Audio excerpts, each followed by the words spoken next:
everyone, we are back with another Nancy Drew no spoiler reviews, and this is a pretty big one because today we are going to be covering the last 3 books from the original 56 Nancy Drew books published by Grosset and Dunlap. So this is kind of a really monumental moment because now I can officially say I have read every original Nancy Drew book. Now there are still many books that are in the main series, and I will be continuing to read and review all of these for you guys, but this is just a really big moment because now I have finished the originals and it feels pretty good. This is definitely a goal I've had since I was a little girl, and I am slowly making my way to my ultimate goal of reading all 175 of the Nancy Drew books from the Nancy Drew Mystery Stories series. So in this video we are going to be covering the last 3 books from the series. So we have number 54, which is The Strange Message in the Parchment.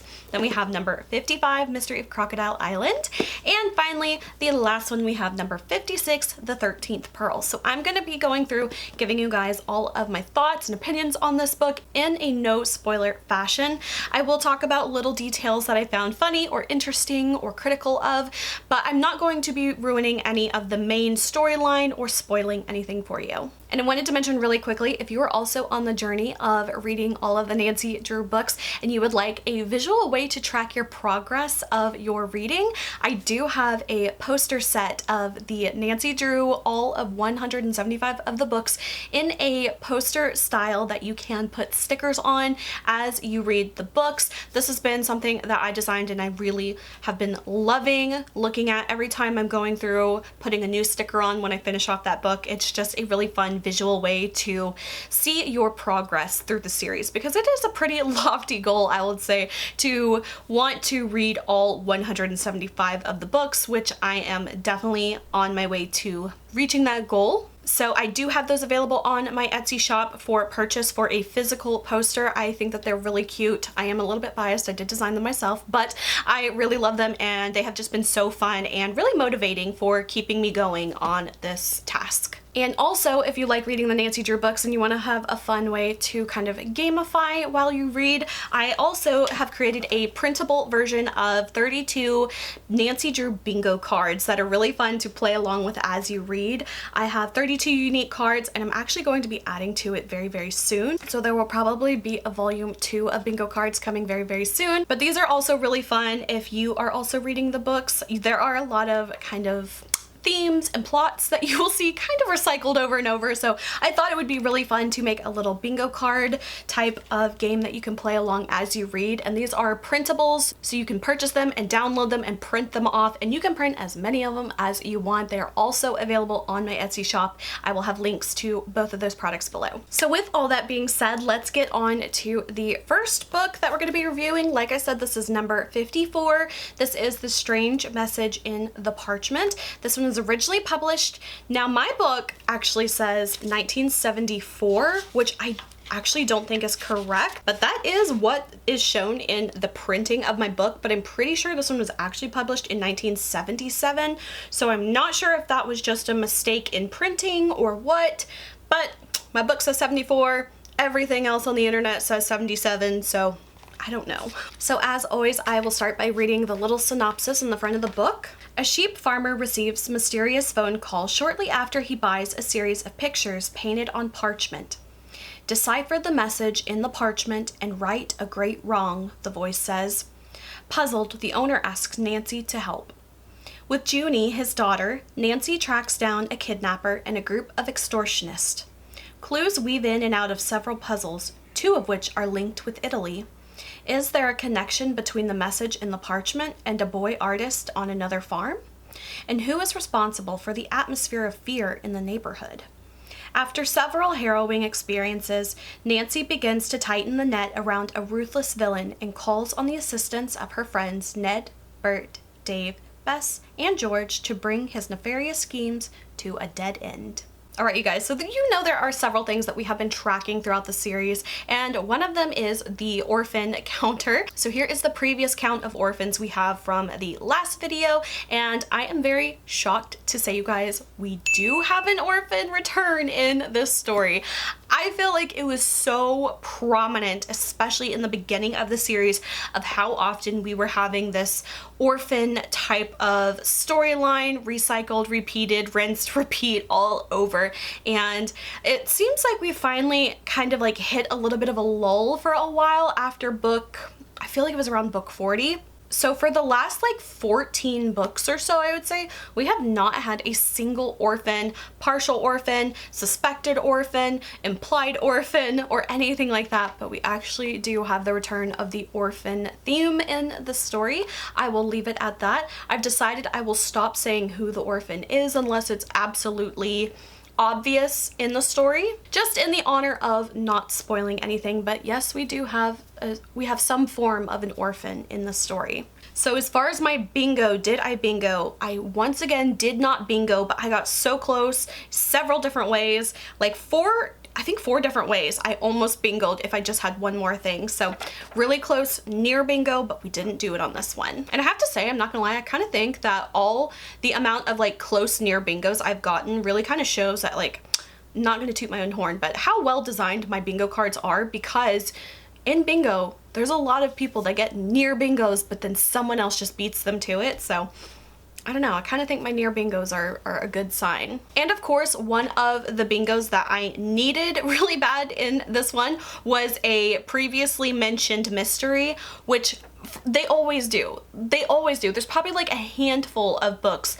that they actually don't do that, and this was one of them. And I was kind of ticked off because that was really what I needed for this bingo. Okay, so you guys, I've got my notes for these books. My notes are just getting longer and longer. Now, like I said, I'm not going to be spoiling anything, but I will be pointing out some little highlight things or critical things that I have to say. So this one's really fun. So starting off, we have Nancy and her old friend Junie Flockhart, who is coming to visit her. Now, it is not lost on me if you notice that her name is Flockhart, and she is, of course, the child of a sheep farmer. So I thought that was a really cute, kind of clever last name to give her, and the pun was not lost on me. So basically, it starts out, Junie comes over to visit Nancy. She gives her a gift, and let's just say something happens to the gift quite quickly.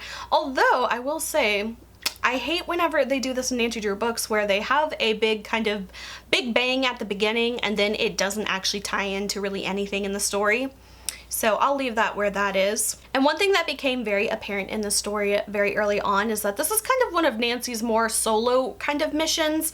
Not necessarily solo as she's like not working with anyone else, but she doesn't really have Bess and George tagging along on this mystery with her. So Nancy is really kind of relying on Junie and her to really kind of solve this mystery together. And starting off, we do have the typical info dumping type of plot that we see in a lot of Nancy Drew books, and this one is really heavily revolving around sheep farming, the slaughtering of sheep, which I will come back to in just a minute. But one of the things that kind of made me laugh was while Junie is visiting Nancy, Mr. Drew is actually talking to her about the laws governing the ownership of sheep in her state. And he's asking her all kinds of questions in a very formal kind of way that is just supposed to deliver the information to the reader. Sometimes I think that their info dumping is kind of funny, but Mr. Drew says, if you have a flock and any sheep are killed by wild animals, will the state reimburse the owner for his loss? And Junie answers and she says, yes, wild dogs are also classified under the heading of wild animals. And then they go on to discuss the instinctual differences between dogs killing sheep and eating them and dogs guarding sheep and protecting them. So it's kind of funny how they lightly veil this light conversation for info dumping. So in order to solve the mystery, Nancy goes back to Junie's farm with her at Triple Creek's farm, and they start to investigate the mysterious phone call, the parchments, and all of that throughout the story. So one thing that I just absolutely could not overlook in this story is really early on in the story when Nancy's going to the farm, Junie gives her a tour of the slaughterhouse. And I have to say that it is a bit graphic in the descriptions that they give, and honestly, I'm not gonna lie, I don't think I would feel comfortable reading this to a kid, or I don't have kids, but I have a young niece and I would love to read her the Nancy Drew stories sometime, but Honestly, this is not a story I would read to a kid, or I would at least completely skip over this section. Really quick little trigger warning, if you don't want to hear any descriptions of what's in this book as far as the processing of the animals goes, skip to this timestamp really quickly. They describe that they shear the sheep and the knife nips their skin too close, and then they describe the crying of the sheep, which kind of really broke my heart. They describe as they are slaughtered and hung up to drain. And then they say they move to the more civilized building where they are removing the skins from the animals so that the meat underneath would not be damaged. Then they talk about disposing of the carcasses and how they remove the skin from the sheep and turn it into parchment by scraping and shaving the tough hairs of skin. Then they cover it with lime to absorb the excess fat, douse it in water bath, hang it to dry, stretch it, and scrape it again and sandpaper it.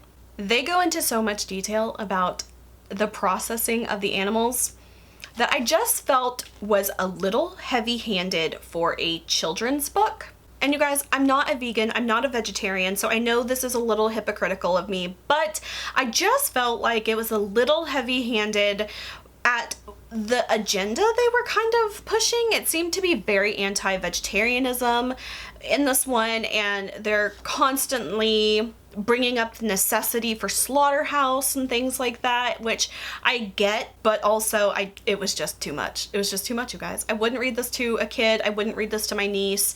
I, as an adult, didn't really like reading that part, and honestly, it didn't add to the story at all other than just dumping this information. There was even a really horrific little nursery rhyme that Junie sings, and it was so crazy I had to just read it to you guys. Again, this is not a spoiler, but Junie says, "Junie had a little lamb, she kept it in a stall, but Daddy took the lamb away, now it's parchment on her wall."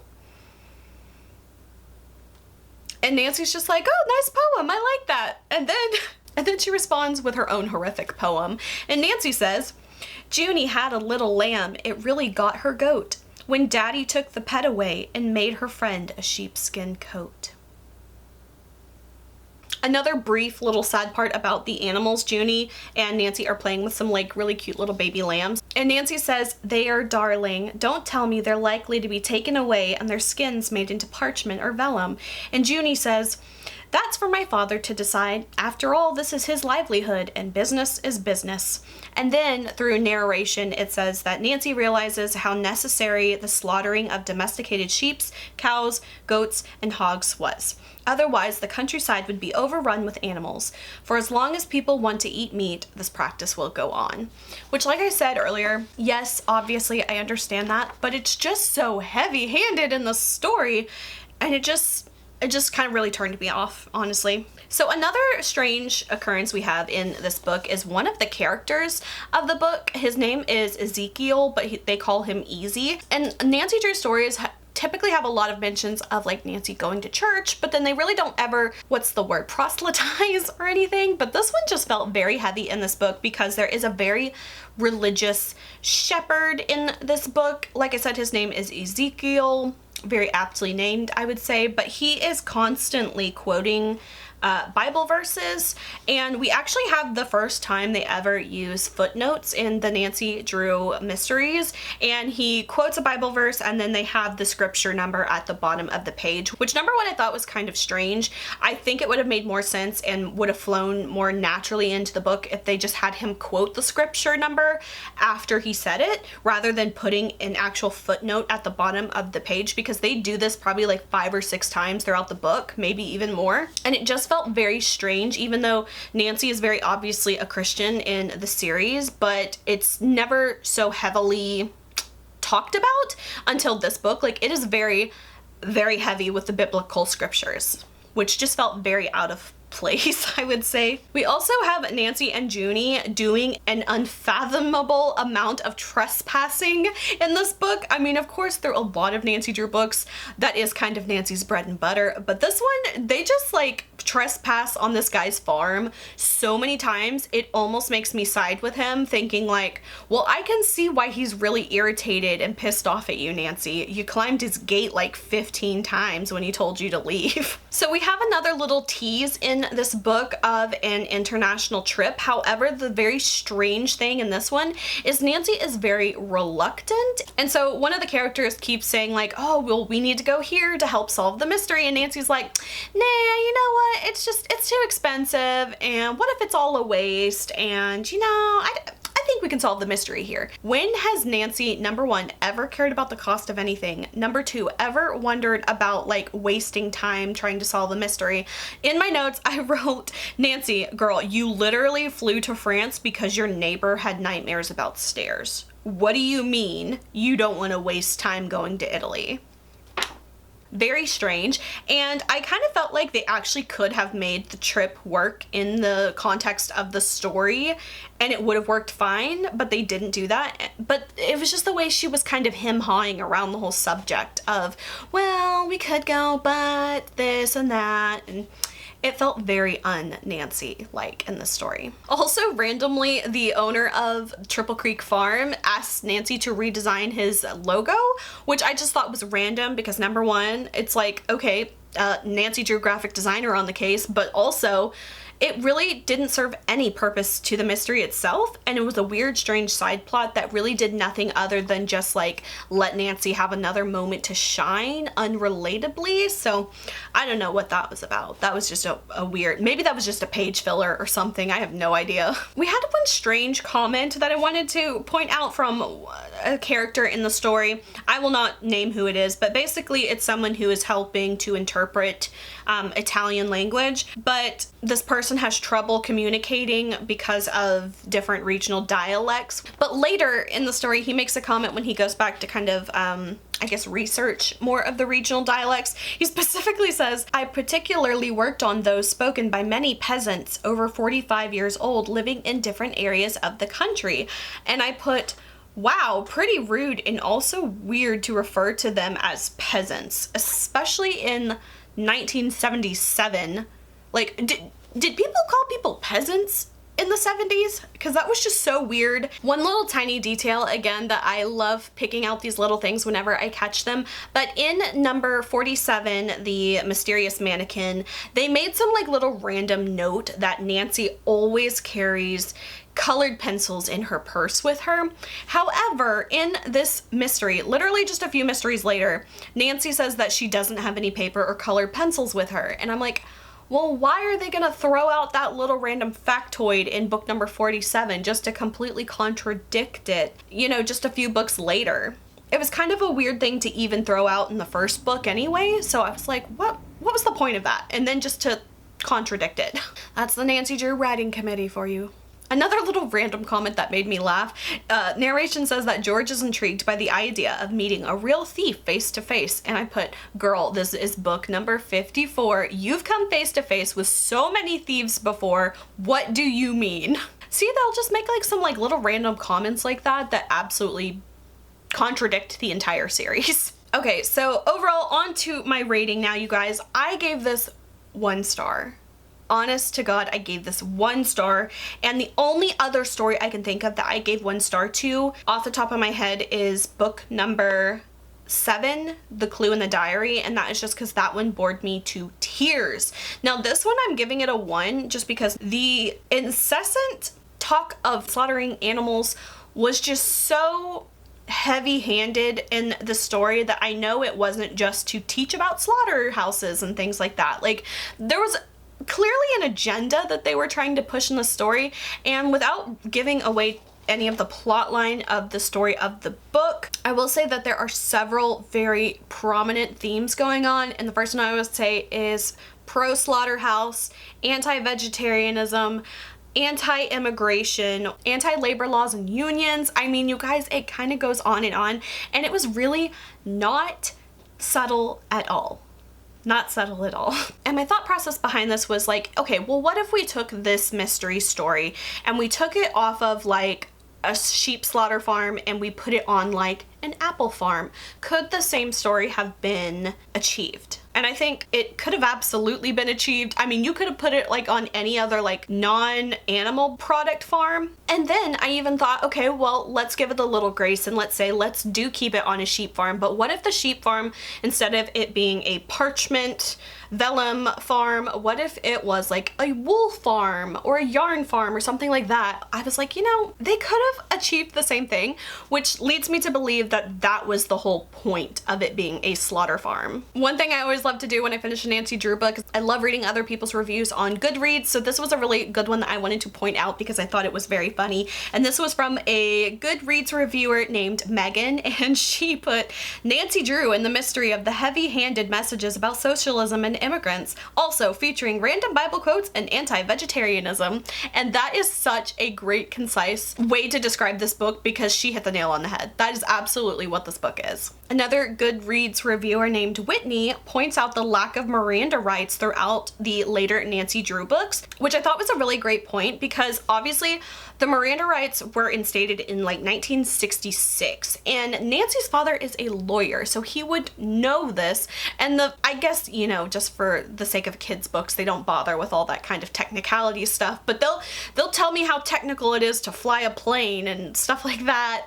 But I always find it so funny whenever they don't, you know, throw a little mention to there. Overall, I just felt like the story had a really lot of lazy writing and a whole bunch of little loose threads that never tied back into the story and made no sense, i.e. the very first thing that happens in the story. And overall, this is probably one of my least favorite Nancy Drew books ever, and I rightfully ranked that 1 star. So now there are only 2 books I have ever ranked 1 stars for in the Nancy Drew series, and that's giving a lot of grace to a lot of Nancy Drew books, but these were just 2 that I absolutely did not enjoy at all. I think it had a really nice mystery story to it that could have, in another setting, would have been fine, but it just was a weird choice for a kid's book. Moving on to the next book, this is number 55, Mystery of Crocodile Island. This one was originally published in 1978. And the synopsis of this one reads, in a response to a friend's call for help, Nancy's father, a lawyer, asks her to travel to the mysterious Crocodile Island with her friends Bess and George to study the reptiles and try to uncover a group of suspected poachers. Upon their arrival in Florida, the girls are kidnapped but cleverly escape to pursue their detective work. Dangers mount as they cope with reptiles, enemy boats, and exciting chases after the men who are responsible for a sinister racket that involves many unsuspecting victims. In the end, Nancy makes a bold move to untangle the mass of clues. She and Ned become imprisoned in the enemy's submarine and are held for ransom. How Nancy and Ned are saved and the tables turned on the owners of Crocodile Island are left for the reader to discover.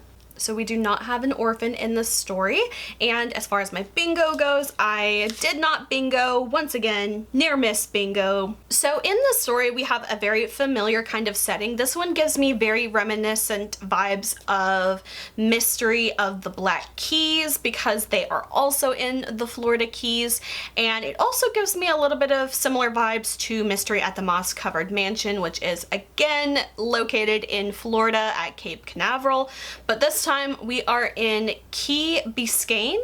I think that's how you say it. If I pronounce that wrong, forgive me. So I'm just gonna jump over the tomfoolery in the beginning, like first chapter of this book. It is very quite silly. The opening shocker thing that they always do is so ridiculous. Had me rolling my eyes. Again, I feel like it was just another opportunity for them to kind of info dump some laws regarding crocodiles and the possession of crocodiles, so I will leave that there. But once we start to get into the mystery, basically Nancy and Bess and George are going to Florida to investigate the business owners of Crocodile Ecology Company, which is based on a key called Crocodile Island. And one of the business partners kind of believes that something fishy is going on, and he calls in Nancy to kind of see what's going on. So that's kind of where we're at for the case. So just a few little notes I have that Nancy and Bess and George all go under aliases for this mystery. So Nancy decides to go by Anne, and Bess goes by Elizabeth, which is her full first name, and George goes by Jackie. But we do have a funny little inconsistency, I will say, in the story. So as the girls are trying to come up with their aliases, they look at George, and George already knows what the girls are gonna say, and George goes, no, not Georgia. And it says that Georgia was George's real name, but she would never allow anyone to call her by it. But we know that this isn't true because in book number 40, The Mystery at Moonstone Castle, we actually learn that George's name is just George, and the reason why she was named that was because her parents were so certain that they were having a boy, and they picked out the name George, and when they discovered that they were having a girl, they just decided to keep the name, and they thought it fit her, and that's why her name is George. However, now they are completely changing the canon and saying that George's name has actually always been Georgia, but she just likes to go by George, which isn't the case. So come on, Nancy Drew Writing Committee, what is it? Is it George? Is it Georgia? And then another little detail, they decide to go with the last name Boonton, which they say is Miss Marvin's maiden name, which is true, but it's actually not only Miss Marvin's maiden name, it's also Miss Fane's maiden name as well, because we know that they are sisters from book number 9, The Sign of the Twisted Candles. It's all about kind of Bess and George's family, and we know that they two are sisters. They're originally Boontons, and so I thought it was funny that they mentioned that it was Miss Marvin's last name, but it was not. But they didn't mention that it was Miss Fane's maiden last name as well. So Nancy, Bess, and George are all staying with some family friends of Mr. Drew's at the Cosgrove's house, and Danny is their son, who kind of is like their little sidekick throughout the story. Now there is some mentions of a lot of like little boats that they are taking skiffs around to travel with, and theirs is called the Pirate, and then they also use a neighbor's boat that's called Samson, but there is another boat that they are kind of tailing a lot, and it's called the Whisper, and they say the Whisper so many times in this book. At first I thought it was funny, and I was like, wow, you could make a drinking game out of this. No, do not make a drinking game out of this, because they say it so many times. They say it 54 times in this story. It's always the whisper, the whisper, the whisper, the whisper, and it kind of got annoying after a while, so I would just have to say definitely don't take a shot every time they say the whisper. We once again have the use of the word swarthy to describe the complexions of some villains, and I had to admit I didn't realize what the definition of swarthy meant until the last review video that I did, you guys, and it has me thinking. I think I want to go back and look through all the books and see how many times swarthy is used. I'm definitely going to be researching that one, because basically swarthy just means dark-skinned, and they use it a lot to describe villains. Also, one thing that kind of like irritated me, so obviously we have George, who is George, and they have another character who is also named George, but they never call him by his first name. They just like introduce it once, and you know, it is what it is. But it makes me think, like, why did you even bother naming this other character George? Out of all the other men's names in the world that you could have chosen, why did you just pick George? And not only is there one George, two Georges, there is a third George character named in this mystery. A third. Of all the names that you could use, why did you use one of the main characters' name not once, but twice? That's just what I mean by I feel like there's a lot of like lazy writing when it comes to some of these Nancy Drew books, especially the later ones.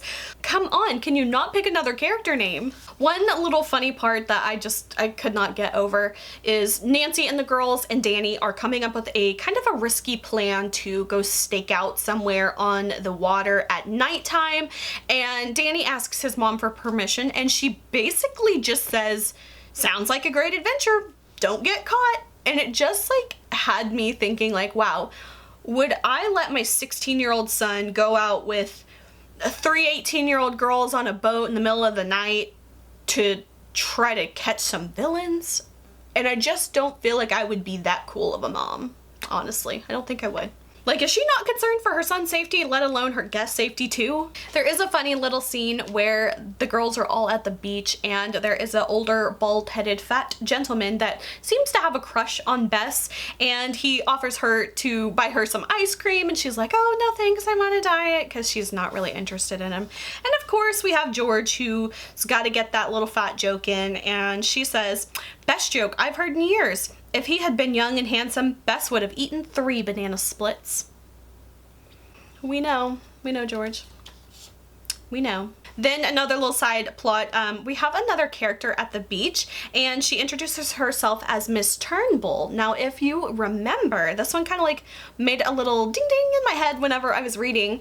Miss Turnbull is actually the name of a character, for a couple characters from the second book, The Hidden Staircase. And again, I was like, was that supposed to be like a little throwback nod to the earlier stories, or did they really just truly use that name again out of laziness? So I guess I'll never know on that one.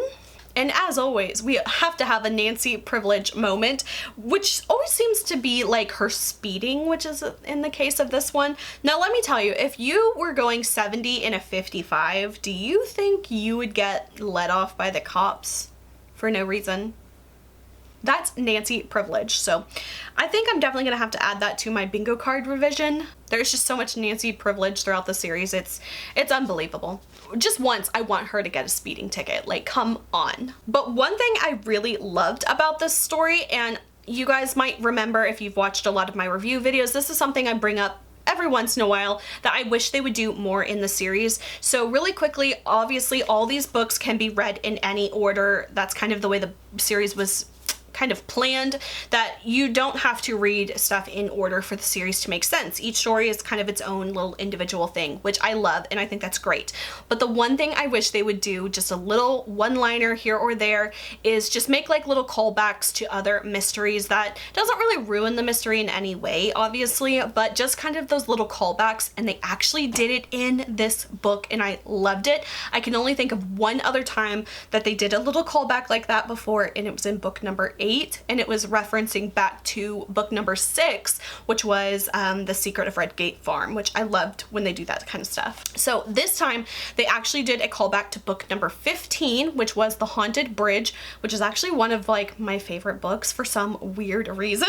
But in this one, they are at a golf course, and they say, remember that beautiful golf course at Deer Mountain Hotel where we solved the mystery of the haunted bridge? George asks. And Bess mentions how Nancy wins the golf tournament, which was a perfect little nod to the previous mystery. And like I said, just anytime they do like a little kind of like one or two liner type of throwback like that, I love it so much. I don't know why I love it so much, I just do.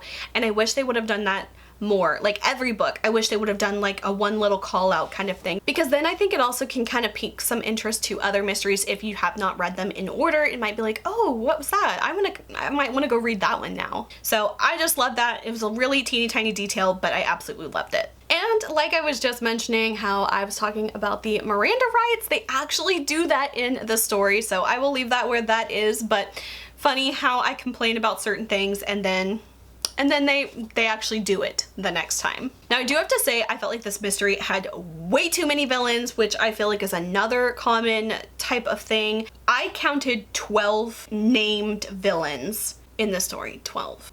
That is way too many villains. Number one, way too many people to keep track of. Then there was like duos of people that they just threw in at the end that they had never mentioned before, and then they just gave a name and it's like, okay, here's another villain, which I hate when they do that. And I feel like they've been doing that a lot in the last later books, and I hate it. It's just like, come on. Obviously, like, one villain is not going to be able to do everything, but when they have like 12, 13, 14 villains like all working together, it just kind of gets a bit comical.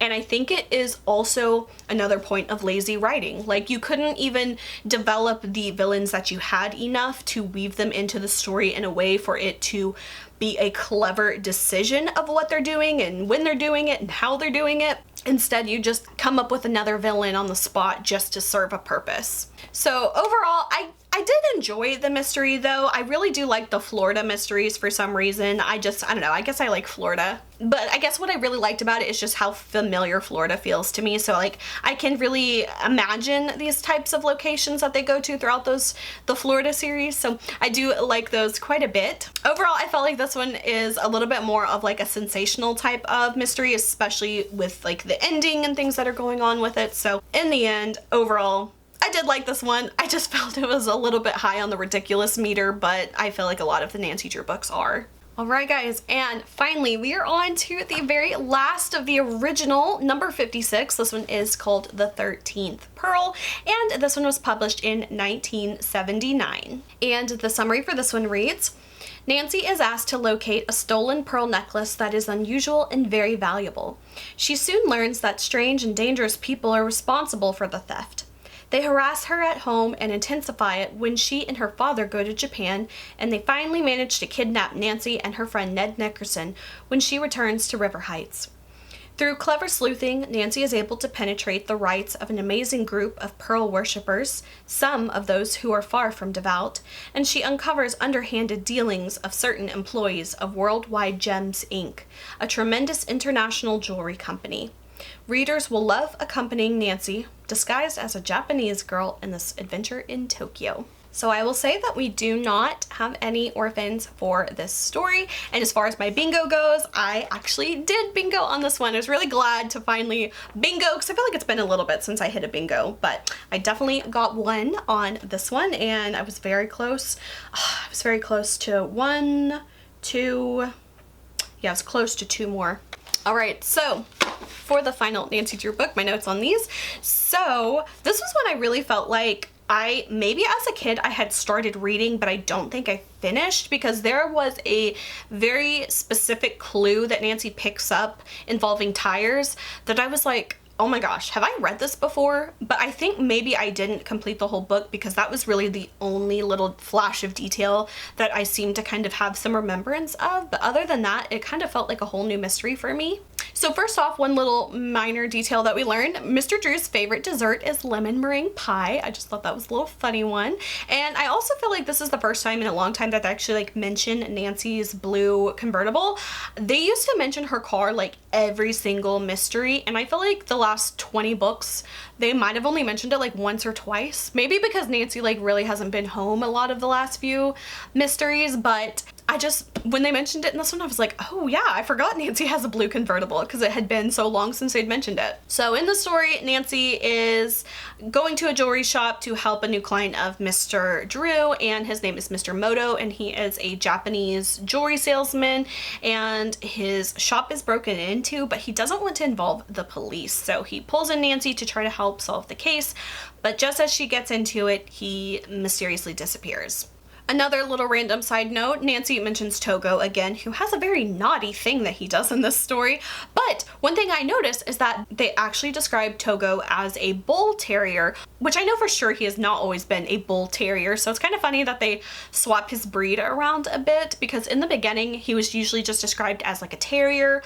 I think one time he was specifically described as a fox terrier. This time apparently Togo is a bull terrier.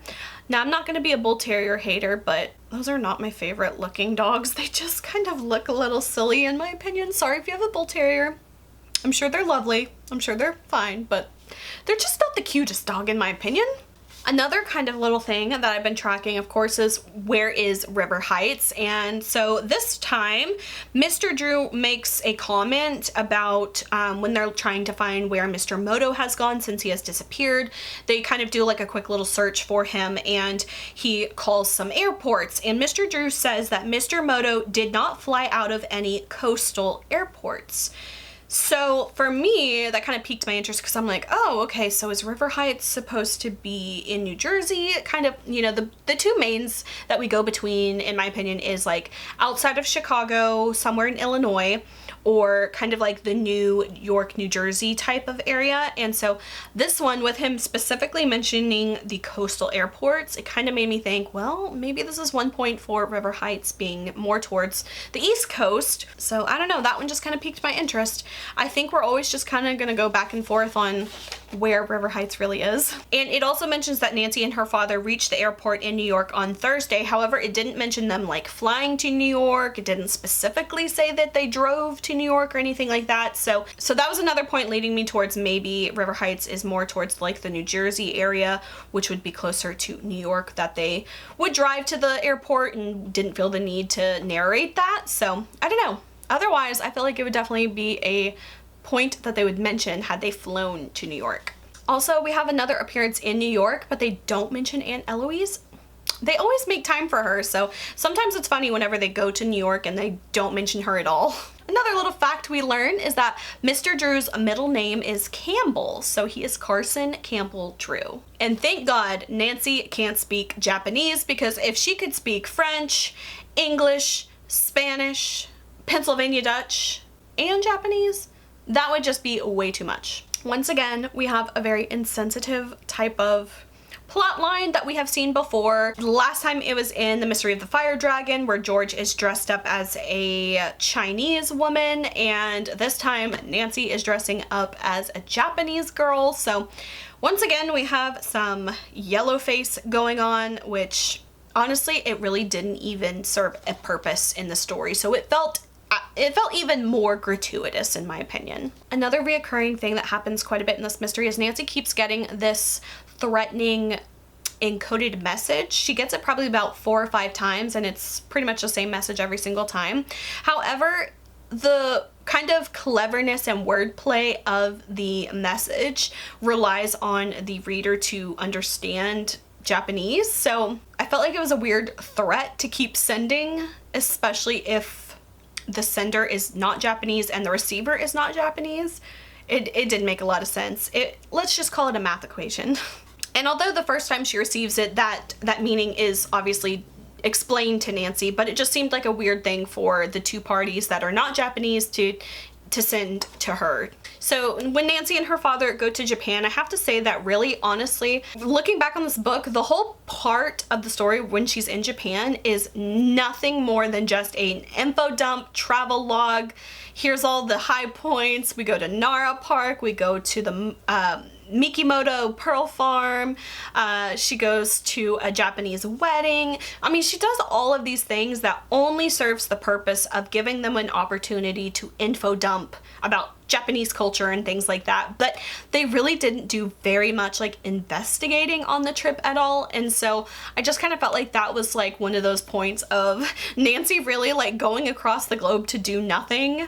And once again, Nancy privilege hits hard in a really big way in this mystery that involves a scene when she is at the wedding reception in Japan, and let's just say Nancy is framed in a way, and how she gets out of it is just, it's beyond me. Nancy and Ned are going to a certain location, and they bring with them specifically 2 sets of master keys, just in case, which honestly just sets up the whole plot line of what's going to happen. But I felt like that was so dumb because they have never done that before. Never. You know, it's kind of like, well, I guess we'll bring a box knife with us in case we get tied up. And then it just kind of makes it too easy for them to get out of the predicament that they're in. When I feel like there's other more gritty and ingenuitive ways to get themselves out of the predicament other than just being that simple for them. I will have to say though, the ending of this one it's a very familiar feeling of we get to like the end of the story and it's just kind of like the writer's like, oh crap, we gotta round up the story real quick. And it seems like, what do they always do when it seems like the story has no clear ending or no true kind of easy organic roundup? What do they do? If you said put a cult in it, you're right. Put a cult in it. So I just feel like it was very rushed at the ending, and I felt like if they had woven this kind of cult storyline through the process more, it would have made a lot more sense and not felt so out of left field at the end of the story. I feel like they did the same thing in the Double Jinx mystery. Once again, they did a whole, we don't know how to wrap this up, throw a cult on it. And the last thing I felt like they did was they just had so many characters that Nancy interacts with in Japan and in River Heights as well that either only had like one little instance of communicating with each other, but there are so many Japanese characters, it's like they just tried to pack as many in there just because they could. So we have Mr. Moto, Mr. Kikichi, Mr. Kempura, Professor Joji Misei, Mr. and Mrs. Misei, Mr. Taro, Mr. Tetsuo Moto, Mr. Natsuke, Mr. Hashi, and Judge Hiawasa, and Mr. Slate, and Mr. Moto again. Wink, wink. So it just seemed like we had so many characters for really not much of a reason. But of course, some of them did also serve as like some red herring type of characters, which we also don't really see that often in Nancy Drew books, so I can appreciate it for that. Oh, and the one last thing I wanted to mention about the last book, so always in the Nancy Drew books at the very end, they like to tease the title of the next mystery. However, with this one being the last one of Grosset and Dunlap, the ending was just a little bit different. So Nancy paused a moment, then said, "Do you think we'll ever get another mystery to solve?" Ned chuckled. "It's just like you to say that, Nancy. It seems to me that you had quite a few mysteries to solve since the secret of the old clock." And so I thought it was kind of like a little bit of like that little like, oh, kind of moment where I'm like, oh, they're not teasing the next title. I don't know if it's just because they didn't want to tease the next one because it's going to be like with a different publisher or things like that, or if they didn't know what the title was going to be, or if they thought this was going to be the last book. I'm not quite sure as far as how that all went, but it was that little pang of sadness that I had when I finished that book, and I was like, oh, I don't have the next like little title to look forward to. So overall, I ranked this book 3 stars. I felt like for what it was still an enjoyable read, and I did like it for that, even though I feel like the mystery side of it really just wasn't that well developed, which honestly, I can say that for a lot of Nancy Drew books at this point, but I did enjoy reading it. It did take me a little bit longer to get through, and I think I was just kind of like slogging through it because it was the last book, and I kind of wanted to keep putting it off because I wasn't ready to like get to the end of like the originals yet, but finally I have finished it and I did like it. I just don't think it was a very good mystery, but I thought it was a good story. So you guys, we have made it to the end of the Nancy Drew mystery series of the original 56 books. I am so happy, I'm so pleased with myself. I'm not gonna lie, I feel like it did take me a little bit longer than I thought it would to get through the 56 books. I was going at a pretty good pace for a while, especially at the beginning, but there were a few little lulls that I hit along the way, especially the springtime, with not finishing the books like as quickly as I would have liked. So it did take me about 1.5 years to get through the whole 56 originals, but like I said, I am gonna be still doing more book reviews, but I do have a little bit of a plan to take a very short little hiatus on this, but don't worry because you're not going to be devoid of any Nancy Drew contact. I do have several more kind of reflecting kind of videos that I'm going to be doing. Just to throw it out there, I'm planning on doing like my top 10 favorite books. I want to do my bottom 10 books. I've got some kind of like little nerdy detail kind of videos that I want to do as well. Some are going to be involving like the locations of the Nancy Drew mystery series and breakdowns of all that kind of stuff. So I'm definitely still going to be having some Nancy Drew content coming up in the next few weeks. But as far as doing weekly book reviews, I am going to give myself a little bit of a break on that for my own mental health and sanity. So they will be coming back probably, I would say, in maybe a month or so. Hopefully it'll put a little less stress on me than it did this last few, I would say the last 15 books were a little bit more stressful as far as timeline wise of me getting stuff done upload wise. And one little final like overarching note that I wanted to make as far as like the whole 56 originals was, I had a funny thought, and whenever this kind of ties into another future video I have planned, Nancy ends up going to almost all of the continents except the only 2 continents she doesn't go to. Of course, Antarctica, but they didn't involve her going to Australia, which I felt like was such a really big missed opportunity for Nancy. I can totally understand them not doing like an Antarctica type of mystery there, but I feel like they totally missed out on doing Australia because I feel like number one, just the vibes of the books are going to be a little bit different moving forward. I think there's going to be a little bit of a transition period between the next few books, so I'm hoping it doesn't just completely feel like a whole different world, because I will be a little bit sad on that one, but I am expecting changes from the next books that were, you know, published by a different publishing house, obviously. But I can just completely like imagine a story that they would have done in the original styles of Nancy Drew going to Australia, and I just feel like it was such a missed opportunity. I'm really, really sad that they didn't do that. And if they had, then they could have said that Nancy had gone to all of the continents minus Antarctica, which I felt like would have been a really nice, sweet way to kind of tie up that little travel bow. But alas, they didn't do it. I bet Nancy does go to Australia at some point. Now, don't spoil anything for me. I am the type of person where I want to kind of know all the locations Nancy goes to, but I'm also kind of wanting to just be surprised when I pick up the next book and I'm ready to read it and see what the location's gonna be. So I'm trying to like not rob myself of that fun little excitement from book to book. Otherwise, if I were to just look them up now, I would probably have that in the back of my mind and just be thinking like, oh, I can't wait to get to that book, I can't wait to get to that book, instead of like really just appreciating the book I'm in at the moment. So I'm trying to not spoil myself on that, even though it's not like really a spoiler. All right, guys, I feel like I could talk for hours and hours and hours, and I know this is probably already a really long video and I need to cut it down, especially with it only being 3 books. But that being said, I do think I am going to continue doing the 3-book method, or the 3-book breakdowns for moving forward. 5 books was just a lot of books to do at one time, and since I kind of like to go a little bit more into detail on like the little things and stuff like that without telling the actual stories, I find that doing 3 books at a time is a little bit more manageable for me, and I feel like it will just work out best. So moving forward, that is my plan, unless something just really doesn't work out for that, which I don't really foresee happening, but that's what you can expect for my series moving forward on reviewing the Nancy Drew books, to be 3 books at a time. Alright guys, so that is it for this video. I hope you enjoyed. If you did, please like and subscribe. You can follow me on Instagram and TikTok. Links are below, and until my next video, I will talk to you guys later. Bye.